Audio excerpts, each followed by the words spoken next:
Welcome to the Tear Talk podcast with author, coach, and speaker, MaShani Allen. Known as the Golden Scribe, MaShani has over 2 decades of writing experience, and her passion for the craft has given her the opportunity to impart wisdom, affirmation, hope, and confidence into many. Let's listen now as MaShani delves deep into the Tear Talk journey and takes us on a discovery of the power of the pen.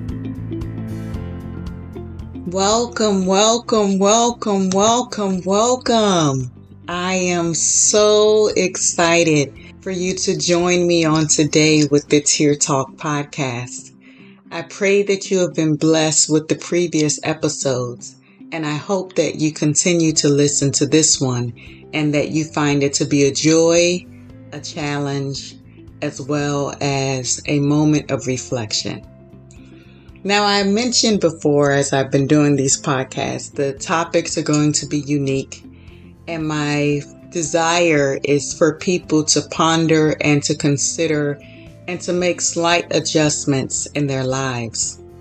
A few years ago, I was called to speak at a women's conference, and the title of the conference was called Find Your Voice. And I found that to be such an interesting topic because everybody talks.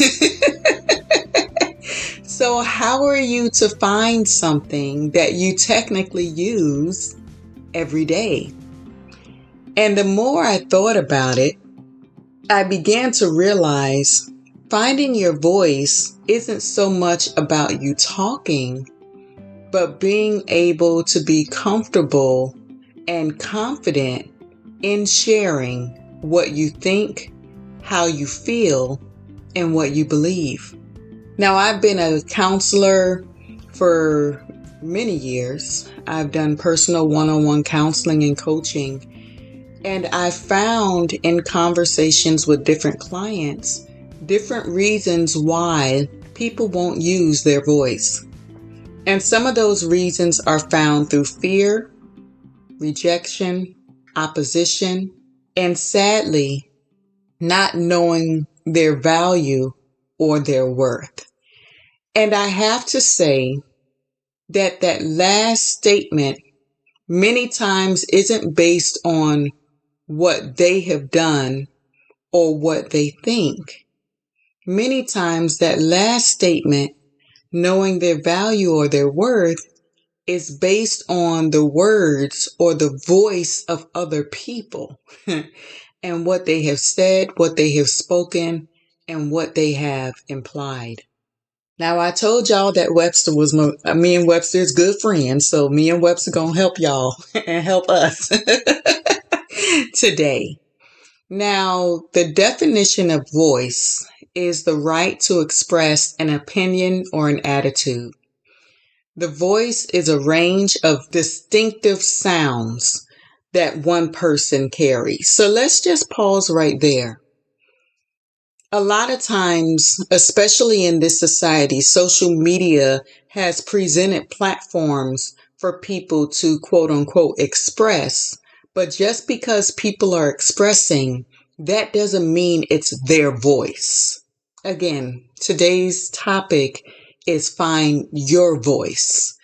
I have seen many people speak, but that doesn't mean it's their voice. A lot of people are parroting the opinions, the thoughts, the ideas, the suggestions of other people.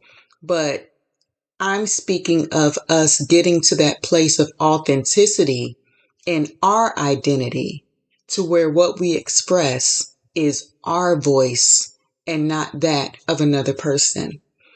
And what you have to know is just like your fingerprint is distinctive, your voice is distinctive as well. There really is only one person that has your voice, and it's you. And when I say that, I'm speaking of the sound that comes out of your mouth, but also the expression that comes out of your heart. Now, another definition of the voice is the right to present and receive consideration of one's desire or opinions. A voice is an expressed choice. Let me say that again. The voice is an expressed choice. So as I was preparing to speak at this woman's conference, the way that I spoke about the voice was I acknowledged that everyone has one, but then I posed some questions.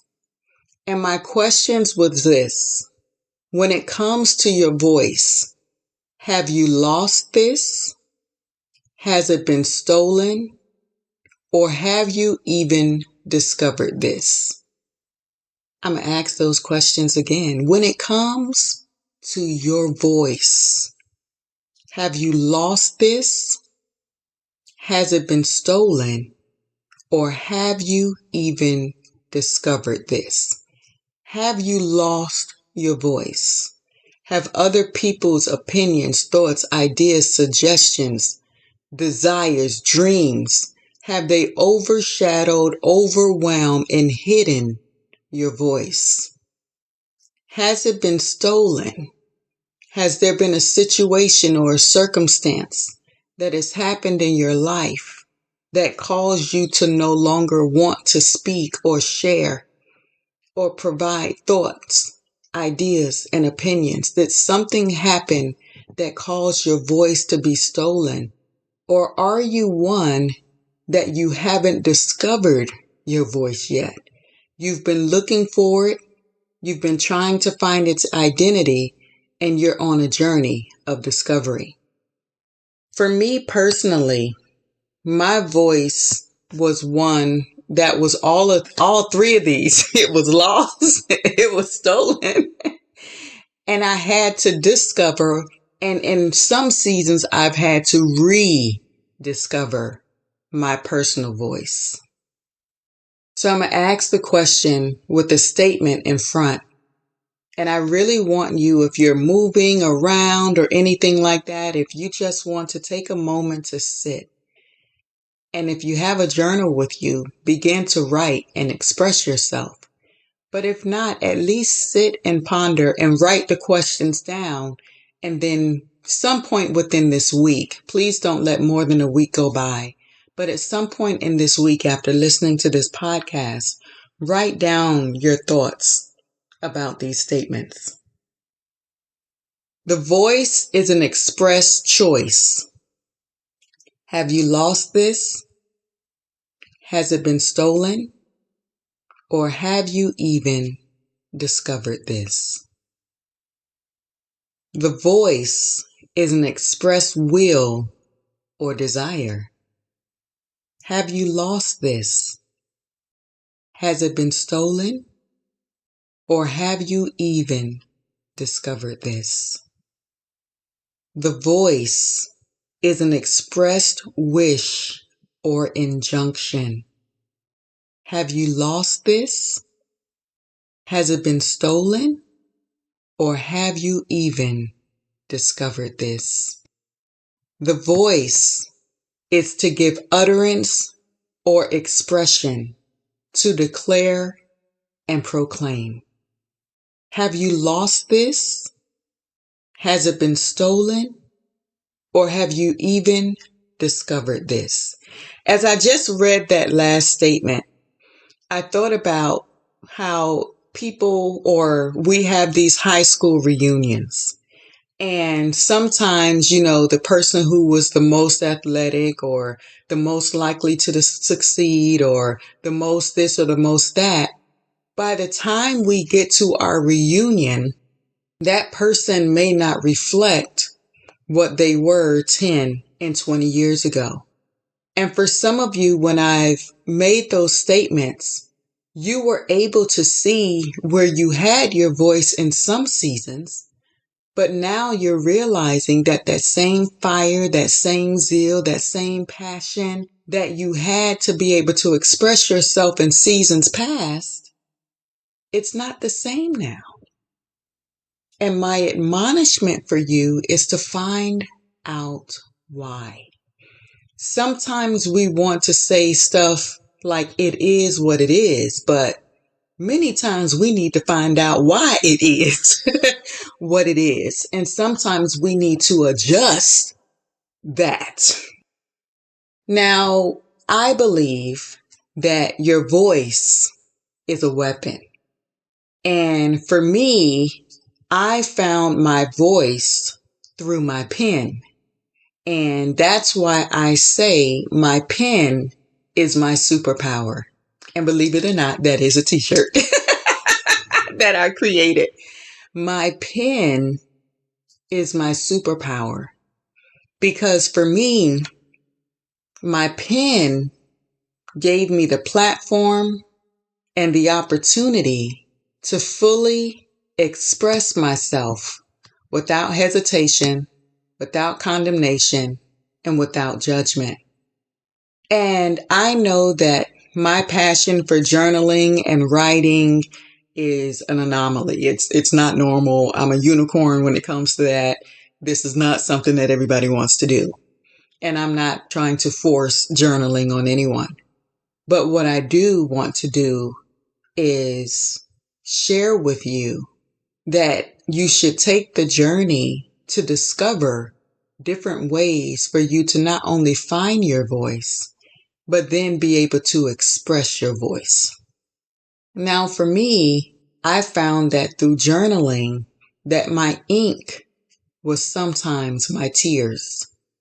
And it took me allowing the pen to glide across the paper, to write a word, a statement, a thought, or an idea, to allow actual tears to begin to flow, which brought a healing, which brought a relief, which brought an understanding, and which then garnered me the courage to speak my truth and to find my voice. Some people find their voice through the arts, through poetry, through writing, through sculpting, through dancing, through different forms of artistic expression. When you think about all of the books that you may have read over the years, what if some of those authors never found their voice? What if they never expressed themselves?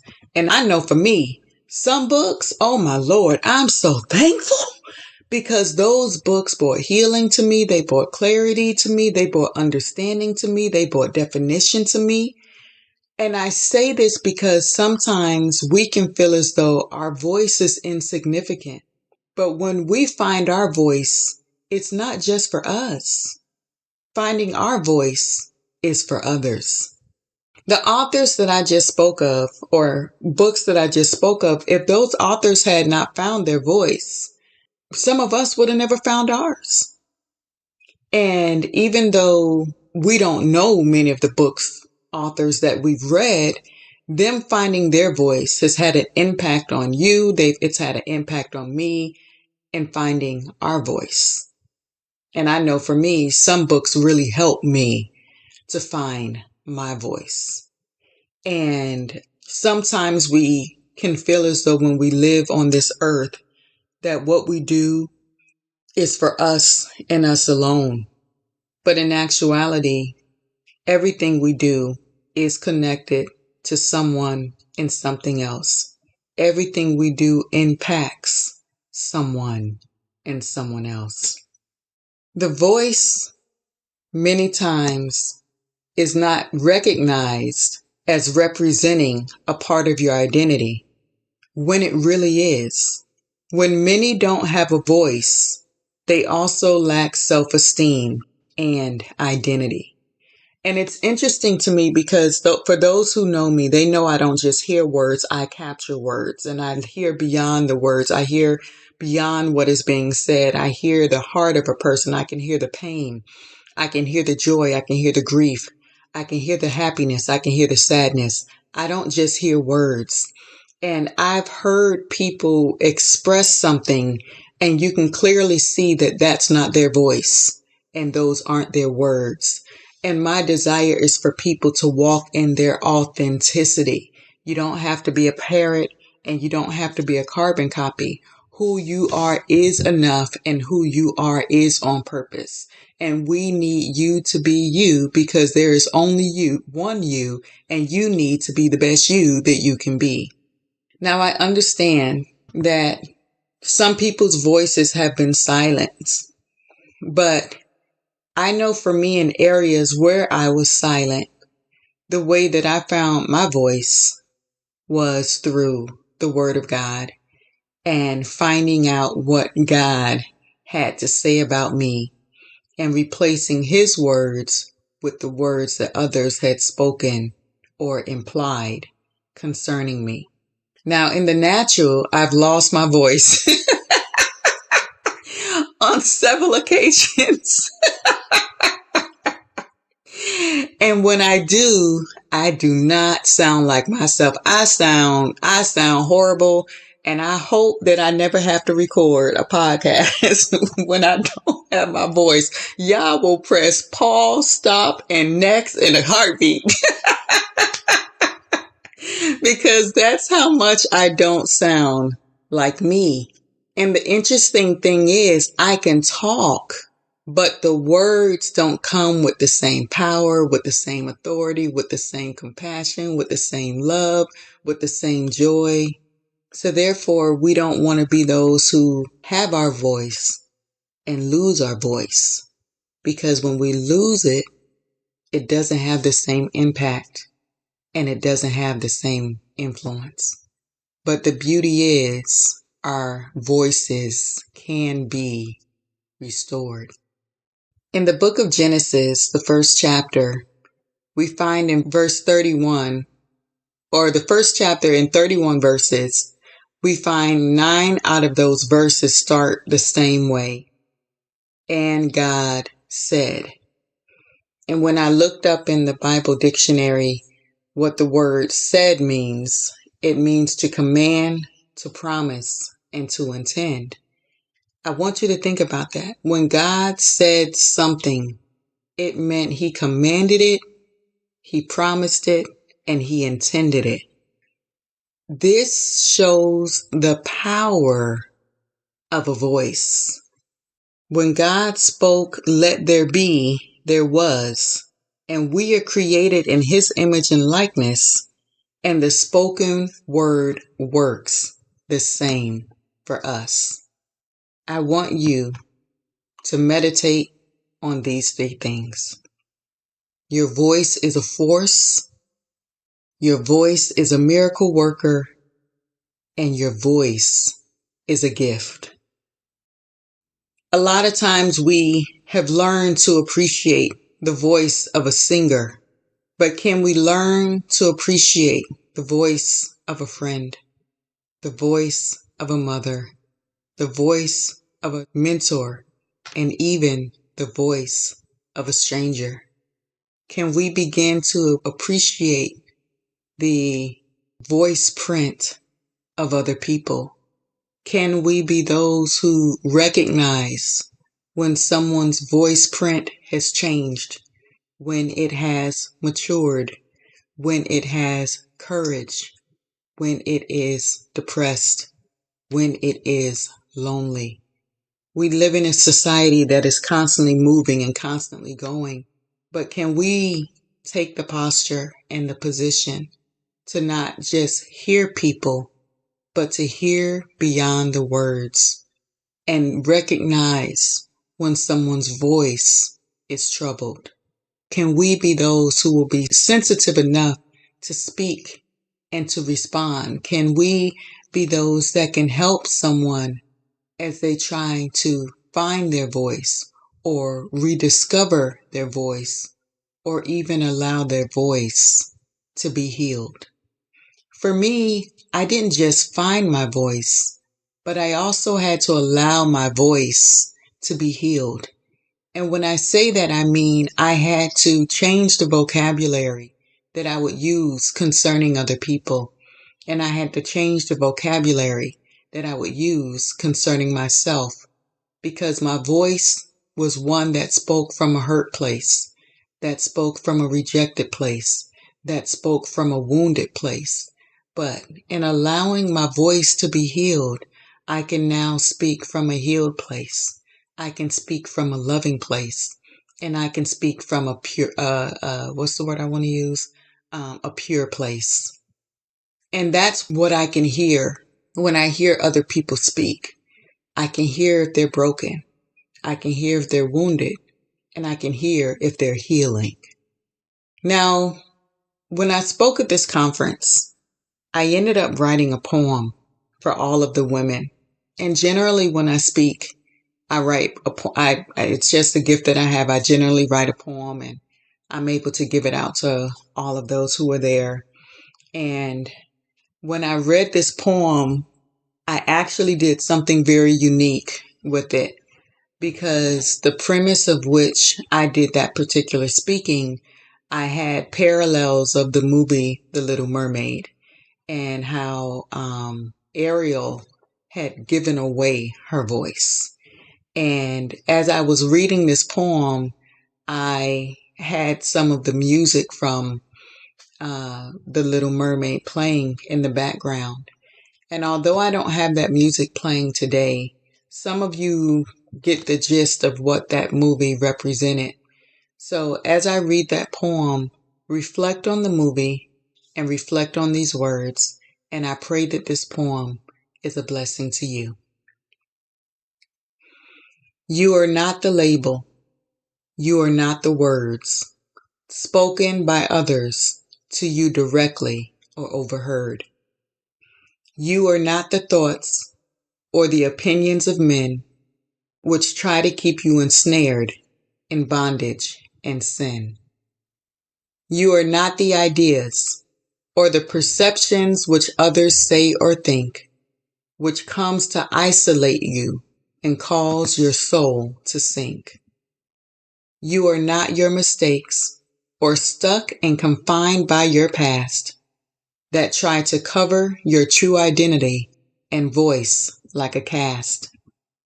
You are not an accident or defined by what you have done. You are called, redeemed, and have been purchased by the blood through his Son. You are a joint heir to a throne to the largest kingdom in the world. You are his jewel, his treasure, his pearl. He comes to readjust thought processes and mindsets that are against his will. He comes to speak to your soul peace and to your emotions, be still. He resets the image button and all thoughts not like him are erased. Everything out of order in you is put back in place. You are his handiwork. You are his design, a masterpiece unique and one of a kind. You are the apple of his eye. You are inscribed in his hand. He severs you from every tie, deception, and band. You are on purpose and needed for this time. Walk in your liberty and freedom and shine, shine, shine. Thank you so much for joining the Tear Talk journey and listening to the Tear Talk podcast. I pray that this podcast blessed you. Please share it with others. And I hope the next time that you see that a new podcast is posted, that you will press play. Thank you for joining the Tear Talk podcast. You can purchase today's featured t-shirt and learn more about MaShani by visiting MaShaniAllen.com. Also, check out her exclusive line of custom journals at bit.ly/The Golden Scribe.